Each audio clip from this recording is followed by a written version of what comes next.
Welcome to the Geekcentric podcast, and welcome to our spoiler-free review for the Marvel Studios special presentation, the Guardians of the Galaxy Holiday Special. I don't know what Christmas is, but Christmas time is here.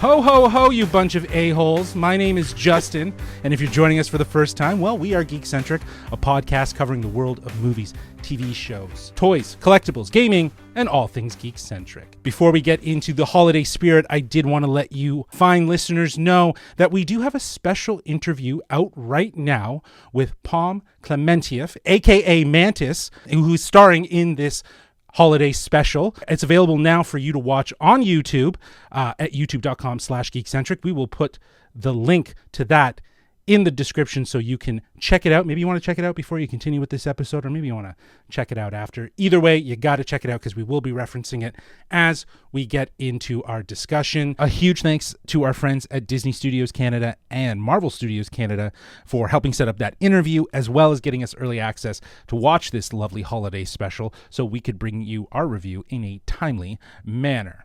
Joining me for today's festive spoiler-free review, one's naughty, one's nice, both are weird, and they're my geeky family. Nate Shelton, Darcy Hudson, how are we? What's up, you hoes? You bunch of hoes. I'm doing good, man. I love the Pom interview. I just got to say right off the bat, we got a really great clip up online that you got to go check out of who she would kidnap for that, or who the Guardians should kidnap to make her a holiday special. One thing I didn't know, she was born in Quebec City. She's Canadian. Yep. What? Yep. Amazing. She's Quebec, yeah. Incredible. Yeah, that was a fun fact that I learned as well when I was doing a little research about her. So some Canadian, little bit of Canadian connection there. So that's pretty cool. And kudos with the name, by the way, Klementieff. Oh yeah, I think yeah. I couldn't believe that I nailed that. I practiced. I told her I actually practiced. Not as you guys know, and as any of our listeners who actually I am awful with names and pronunciation and all sorts of things. So the fact that I got it right and she complimented me in the interview, that was validating. All that effort. Now listen, before we get into talking about this delightful holiday special, I got two little things that I'd love to talk to you about. First, I know, Nate, we were talking about this because this does involve Kevin Bacon. There's that 6 degrees of Kevin Bacon. So you had us do a little fun little game. You sent us a link here. Why don't you tell our listeners what it's all about?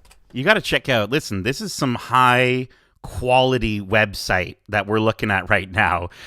It's called oracleofbacon.org. Of course, you've heard of the 6 degrees of Kevin Bacon. Kevin Bacon has been in over hundreds of different projects throughout his time as an actor, and of course he's in this Guardians of the Galaxy holiday special. But I thought it would be kind of fun to figure out our own degrees of separation from Kevin Bacon. So if you want to play along, you can go to oracleofbacon.org and type in the name of a celebrity that maybe you've spoken to, or maybe you've been in a project with. I don't know who's listening to this. Maybe Pom is listening to this herself right now, and she's like, "Wow, that's the shortest degree of separation that possible." But yeah, Darcy, how about yourself? What was your Bacon number? Is what they call it. Well, I mean, if the listeners have tuned into our Clerks review or anything like that, I got a chance to meet Kevin Smith at the convenience tour when he came to Toronto. So Kevin Smith was in Clerks 3 with Michelle Gellar, who was in The Air I Breathe with Kevin Bacon himself. So I guess I would have a Bacon number of 3. There you go. Very cool. Okay. Tasty. Justin, how about yourself? Well, I'm gonna go with Pom Klementieff. If she was in this movie, that's a solid 2 degrees of bacon, baby. I'm top dog right now. Yeah, we cannot. I can't beat it. Unfortunately, had we had done this probably before I had the interview, just prior to, I would probably been like 3. But yeah I'm a solid 2. Okay. How about you, man?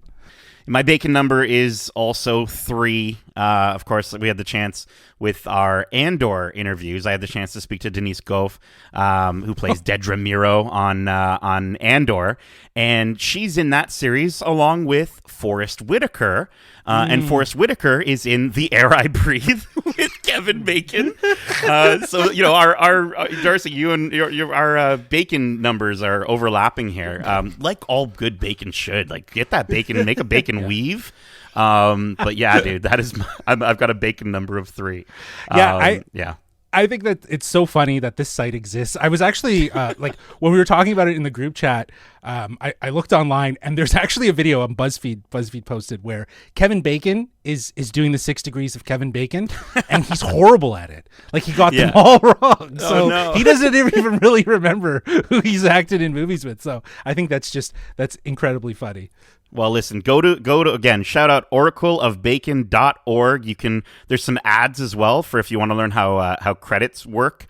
You can contact us, other stuff, and also an ad for Victoria's Secret. So definitely check that out. Yeah, it's a really wonderful website. Yeah, top it's a top tier dude. website. Absolutely, only the best. Now, I did have a holiday question I'd love to ask you guys before we start talking about this holiday special. And I just wanted to know, I know you guys are big Christmas guys. It's Christmas time. Is there a holiday special, even a holiday themed movie or song, whatever, that reminds you of what Christmas is all about? Recently, some of my favorite Christmas specials have been the Bob's Burger series. Mm-hmm. I always find their Christmas episodes so delightfully heartwarming, and the musical numbers, of course, from that, like anything Lauren Bouchard's involved with is just incredible when it comes to musical numbers. So yeah, I guess the Bob's Burger specials always bring a smile to my face, and I find myself going back to them year after year to do a little Christmas binge. Mm-hmm. Nate, how about yourself? I think for myself, I got to go with, man, there's just so much good Christmas content, but I think I got to go with The Office. I think the Secret Santa episode where they're doing Secret Santa, and it's just such a wonderful, you just see how absolutely horrible Michael is, and just wanting to get the iPod that he donated, and just the way like you see Jim and Pam and how Jim's just trying to desperately,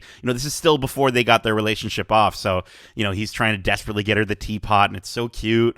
I gotta go with The Office. I think that's probably my favorite, other than maybe Star Wars, the Christmas, the holiday special from Star Wars.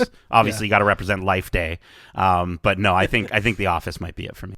I think for me, growing up, I always loved the holiday special episodes from The Simpsons. I always thought that they were heartfelt and very charming, also very satirical. As I got older, I started to realize that they were talking about real situations in and around Christmas and families, struggling to, provide and what that looks like. And, one of my favorite episodes is actually the first episode that I think was released on cable. I had it as a VHS tape, and that was the Simpson holiday special where they actually get Santa's little helper. And, watching that so many times through, I always appreciated how Homer was struggling so hard to try to provide for the family, but in the end, what the family really needed was him. He didn't need to stress himself so much, and I think that's as I got older and I would look back on that episode, it really does speak to this idea of how families should look at Christmas, and the idea that it's not necessarily just about material goods, it is about that family time. So I think that was always a staple for me in terms of having an appreciation for the holidays. And like all of these holiday specials that have a lot of heart and have a lot of sincere moments, this Guardians of the Galaxy holiday special is no different. It is its own classic holiday special. So let's get into our spoiler-free review. As I mentioned at the top of the show, we are reviewing a Marvel Studios special presentation, the Guardians of the Galaxy holiday special, written and directed by the one and only James Gunn. This stars Chris Pratt, Dave Bautista, Karen Gillan, Pom Klementieff, featuring Vin Diesel as Groot and Bradley Cooper as Rocket, Sean Gunn, the old 97s, with Michael Rooker, and, of course, Kevin Bacon. The synopsis for this is as follows. On a mission to make Christmas unforgettable for Quill, the Guardians head to Earth in search of the perfect present. All right, so like we always do, let's kick things off talking about what worked. And I'd love to just start by talking about this idea of a holiday special in the MCU. Yeah. This format of the special presentation really works for these focused stories that still feed into the larger MCU. Nate, you mentioned the Star Wars Christmas special, which is fun, but I think in the grand scheme of things, it feels sort of out of touch with itself. It seems very much like it's a Christmas special that just doesn't really make sense. But here, this is a holiday special that fits into the tapestry that is the Marvel Cinematic Universe, and it works, centering it around the Guardians of the Galaxy, a family that has found each other.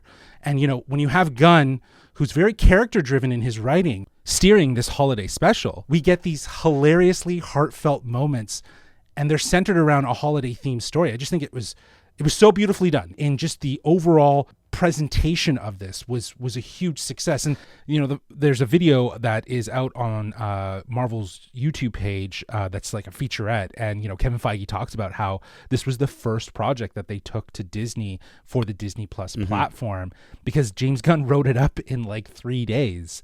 I think that's it's just a testament to the idea of what James Gunn has envisioned and how he envisions these characters with the theme of Christmas. It just works so well. Mm-hmm. I mean, again, building off that whole thing with, James Gunn being a very character-driven writer and stuff like that, you can really tell that he was thinking about that when he was writing this thing, because we get two of the most immature, if you will, by Earth standards, Guardians trying to explore and figure out what Christmas is to them. And it's such a fun concept. And again, because they are so childlike and innocent, it really feels like your traditional Christmas story where kids are finding out about the magic of Christmas. And I loved, again, both Batista and Palm's performances in this movie, this special, were incredible. I found myself laughing almost every time they open their mouth, because they are so great at bringing these weird characters to life. Yeah, you could have honestly, for a Christmas special, you could have brought any of the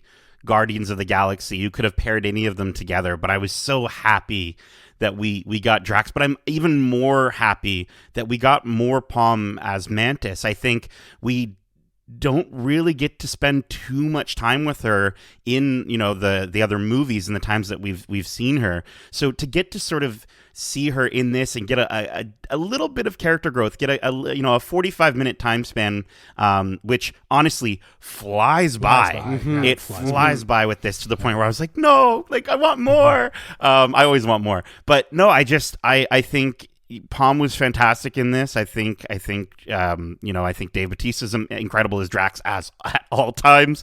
There's a really wonderful God of War joke that's referenced in this as well. And it's just so much fun to see these characters, like you were saying, Darcy. I think they're the right pairing to put together for this, and to just get constant laughs, constant smiles. And I think to the idea of a Christmas special, you throw someone like a Rocket Raccoon into the mix, he's going to be super down. He's going to be a big Grinch. And maybe they could play off of that for a future, holiday special, which I would love to see, right? That would be so cool. But I think this was the right choice. I think they're the most delightful part of this special, and I think by choosing those two, as it does give us a little bit more of Mantis, but it also doesn't need to be so serious. It doesn't need to set us up for 100 different things. There's a little bit of setup that does happen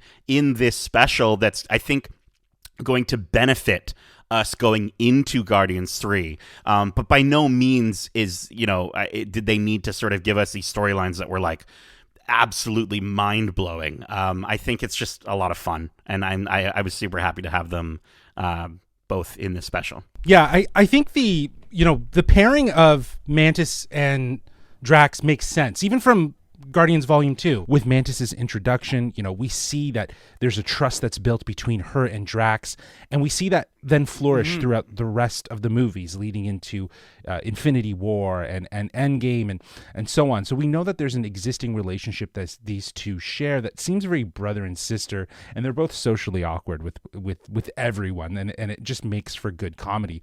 But I really love that here we're getting to see them lead their own adventure. In the interview, I asked Palm, if she was a holiday person and if she had a holiday movie that she liked to enjoy year to year. And while she's not a holiday person, she loves watching Elf. And after she said that and watching the special again, it's really interesting to think about how Drax and Mantis, maybe even Mantis on her own, are very much like Buddy. They're out to push the Christmas cheer, not really fully understanding all of it, but they're out to push that Christmas cheer, and chaos ensues. They go above and beyond, and it just gets wild and crazy. And I'm wondering if that was a source of inspiration, either provided from James Gunn to say, like, this is a movie that I think you should watch, or if it is just in the sense of like how they looked at the character, or even how Palm looked at Mantis in this. But you guys are absolutely right. This sort of focused story allows us to revisit Mantis after so many movies, because she was a huge part of it, and I feel like she's the emotional glue for the Guardians. And I think that, after so many movies removed from Volume 2, it's really nice to see how she's matured, how she's gotten a little more closer with the other Guardians. It's great to see that she can kick some ass. She can jump off walls like a mantis. Yeah, exactly. It was crazy, right? So it's like there's some we got to see like sort of a more evolved version of Mantis in this story, which was great because it feels very much like a side mission story that focuses on giving Mantis and Drax some time to shine. I mean, it's been a long time since James Gunn has gotten to direct the Guardians. The best part about this special is that it's just chock full of James Gunnisms, which I know is like, that's to be expected with like everything he does. But just the fact that we get the old 97s, who are a band that apparently he is just absolutely in love with and has been for his entire life, that I've never heard of. That like, I mean, I haven't heard of a lot of bands. I know I'm not that cool, but I'm just saying it was so cool to get them in this. The soundtrack is absolutely phenomenal. Christmas songs from Hanoi Rocks, The Pogues, Smashing Pumpkins, and then the old 97s, who they have an original song in this, which was written by James Gunn and Stuart Ransom Miller, which honestly is probably my favorite song in the entire special. And I can't wait to be playing this album to get me into the holiday spirit this year. It's one of those I'm already listening to downloads. It, man. Is it out already? Yeah, it's already out. I've been listening to it, and the soundtrack does feature some holiday themed songs, as you were mentioning, Nate.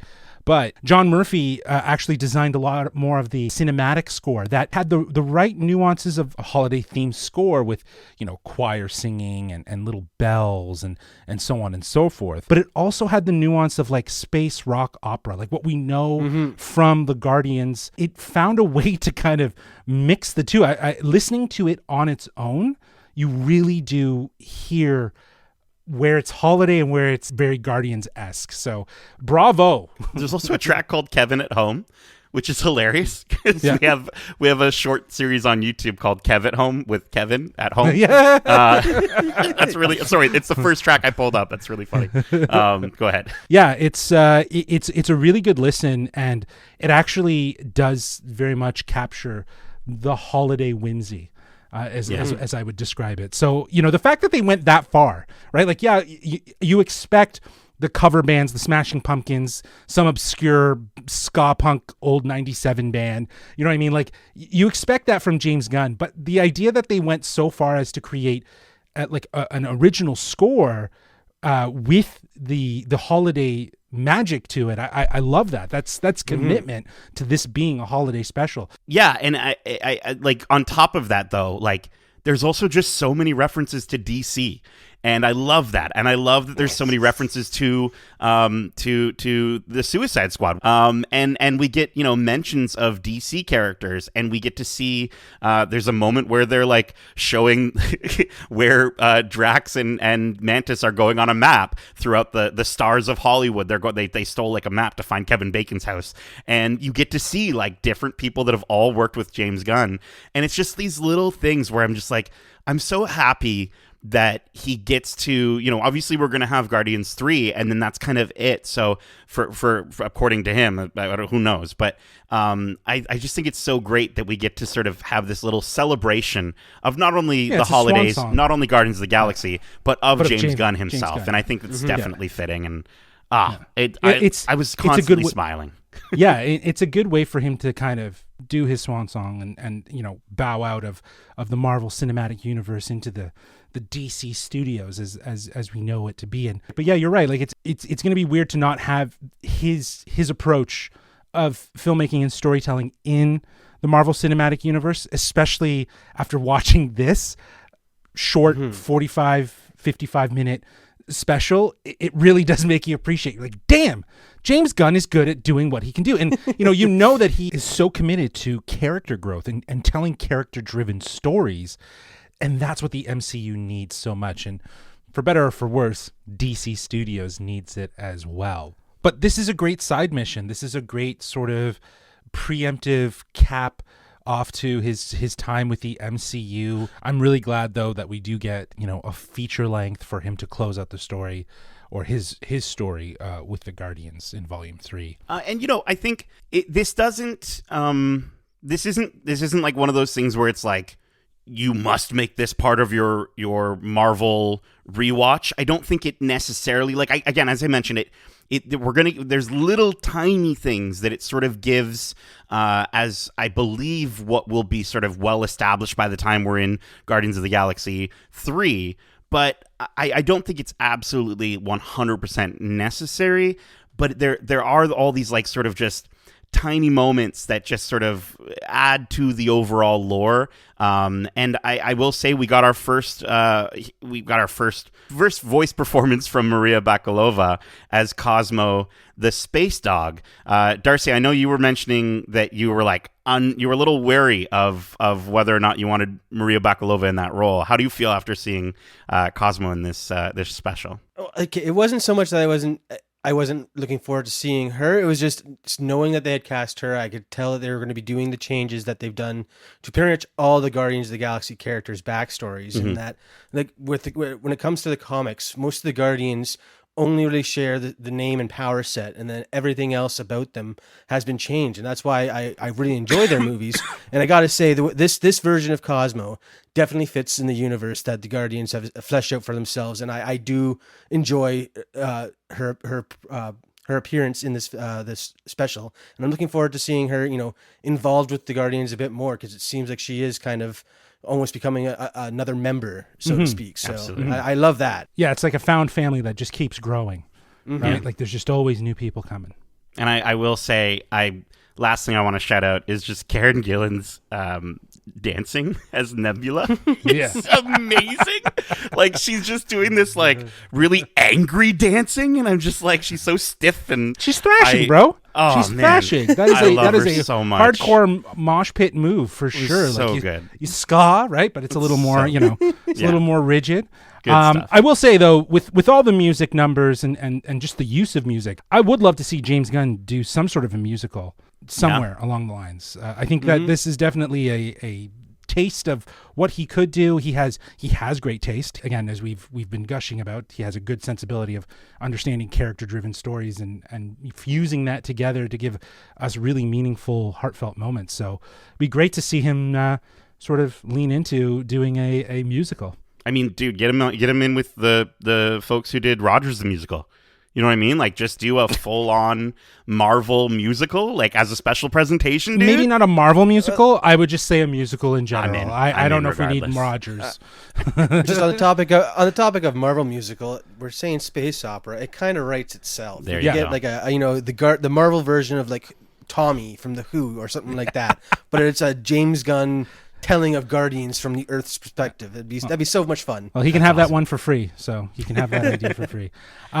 Okay, so before we get into our final thoughts and think, was there anything that didn't work for you guys? Anything that you thought maybe could have been better, or something that may in any way sort of, I guess, slightly detract from your overall experience? The thing is like, because again, we're obviously giving our opinions on this stuff, but I also try to, like, think outside my own shoes and outside my own brain at times, and just sort of understand, like, what the general audience might think. And I do think that with James Gunn, even though I was sort of giggling and laughing the entire time, I think he does have a very sort of hit or miss humor about him. I think we saw this with Peacemaker, or I definitely felt that with Peacemaker. I didn't feel that as much with this special. I think based off the amount of time that we sort of are exposed to the James Gunn of it all. But I do think for general audiences, there might be some parts that maybe just might not quite fully land comedically. I know, Justin, you were mentioning that like there's a sequence, and again, not really spoiling anything, but there's a sequence with some cops that sort of just didn't fully work out given the sort of what's going on with that in the world and stuff. Yeah, that, and also just the fact it just felt overly escalated for the scenario of the story. I think there could have been a better way to have handled that moment. Again, we're talking about a very integral action set piece that happens in this movie, and I get it has to be there, right? But I think, again, just to see how escalated it got, I don't know, it just felt like it didn't need to get that way. And cops whipping out their guns and firing off bullets just seems sort of ill-mannered, given the fact that what is going on, as you mentioned, Nate, in the world. But that said, I understand that this was kind of in and around an action moment, which we're talking about the MCU, so it's going to happen. I found that the payoff that scene set up was really worth it, because again, it drives home some of the innocence in the characters, and again, that's what brings me back to the whole holiday special. And again, if we're talking about cop cars and holiday specials or holiday movies, Die Hard kind of is a lot of people's go-to Christmas movies. So cop cars don't really seem that out of place to me in a Christmas movie, I guess. It's not the cop cars. It's more about the fact that bullets were shedded. You know what I mean? Like, and I just don't know if that needed to happen. Do you know what I mean? Like, it was like action for the sake of it. Like, I get if cops are there, they draw their weapons, but like, I don't know if we needed to go that far, right? Because then what does it really do? Like, it created more of an action moment in that sequence with everything going on, but it didn't really add anything more. But I get what you're saying with the interaction with the cops and stuff like that. See, you could have still had that. You didn't need all of that, sort of over the top action. Just in the cops' defense, they are on a planet that has been invaded by aliens a couple times now. So maybe drawing their weapons and firing is the appropriate response in seeing this world? some green man. Yeah, I'll just maybe let him off the hook a bit for that. Yeah. Again, it didn't detract from my overall experience with this holiday special. It just felt very out of place. And it just didn't really seem to fit with the story, which was very tongue-in-cheek and kind of slapstick, which I expect from a holiday special. I would expect more of a slapstick humor. I don't think I was really anticipating bullets being fired in this holiday special. But that said, it didn't detract from my overall experience of the special, but it just felt odd and out of place for me. So hopefully that makes sense. It might seem vague as we've danced around this in it's kind of tough to half-ass spoiler-free capacity. But yeah, it's gonna happen. You'll know. So. I mean, if you're listening to this by now, chances are you're probably listening to this after. I mean, I don't know how many people are like, oh, a new Marvel thing, like, oh, I have, like, especially for a 45-minute holiday special. I don't know how many people are like tuning in to be like, do I need to watch this? They're probably tuning in afterwards, for sure, so they know exactly. We've talked about this offline.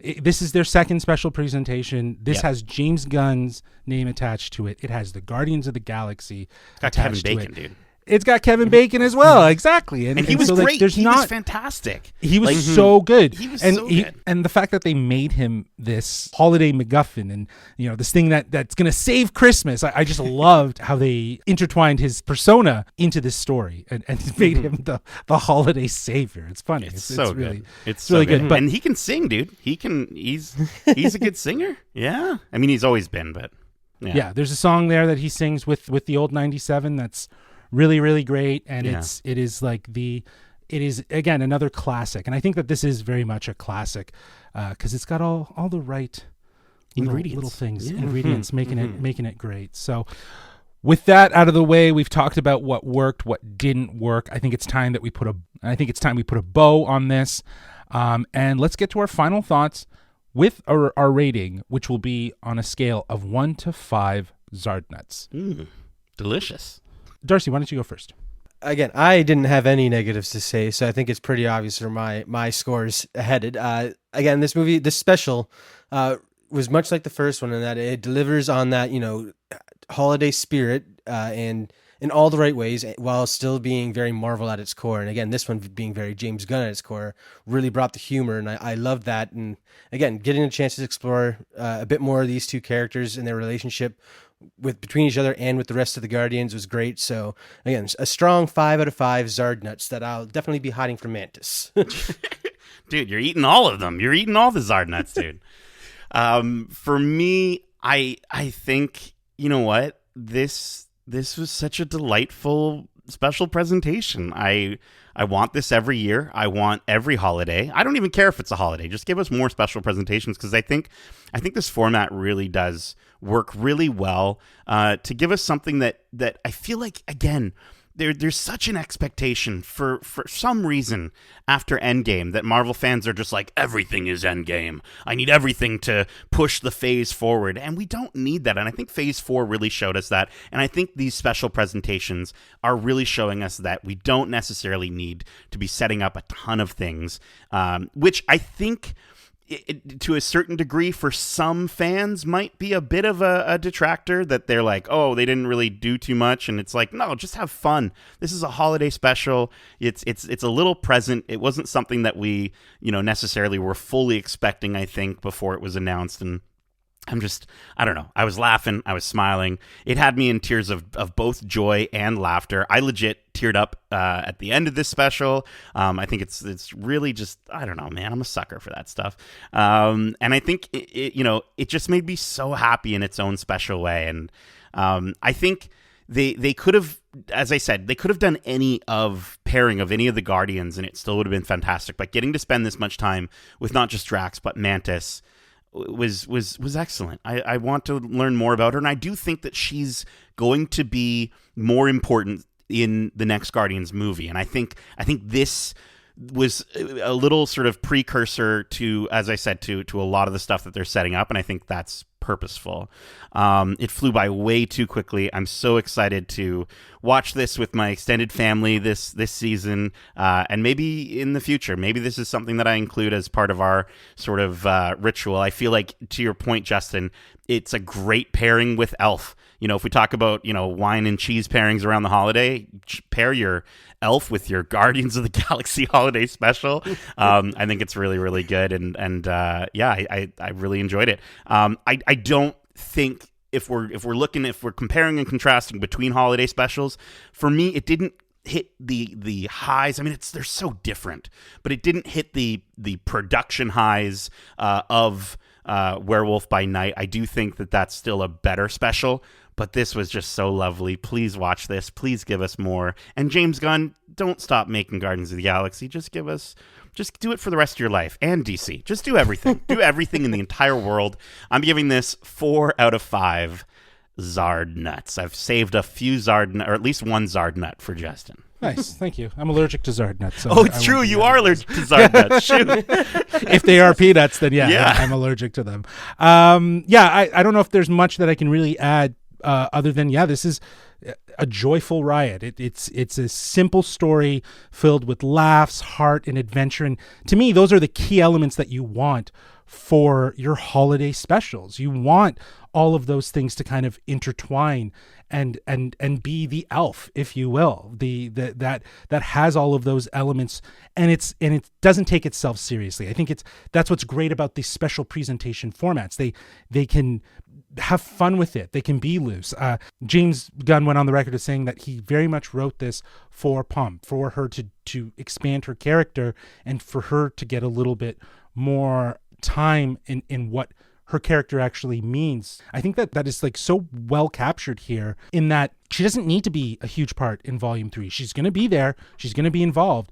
But because we have this, we don't need her to be so integral. They've given us a side mission and a side quest that allows us to see, another relationship within the larger Guardian family that is centered around her and Drax, and that sort of big brother, little sister arguing, and, who's right, who's wrong, bickering and annoyance. And it's so charming, and it's perfect for this holiday special. So yeah, I think that this is a huge success.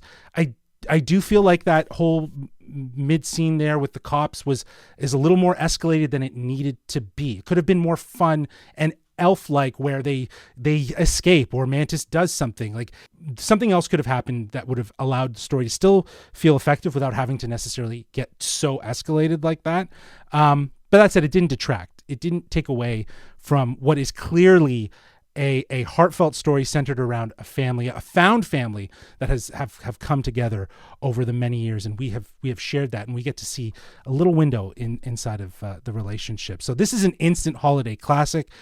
People are going to be watching this every year. I think I'm definitely going to be watching it every year, and I'm going to be giving this a 4.5 out of 5 Zargnuts. You can have that 0.5 Zargnut, Nate. Yum, yum, yum, yum, yum. So there you go.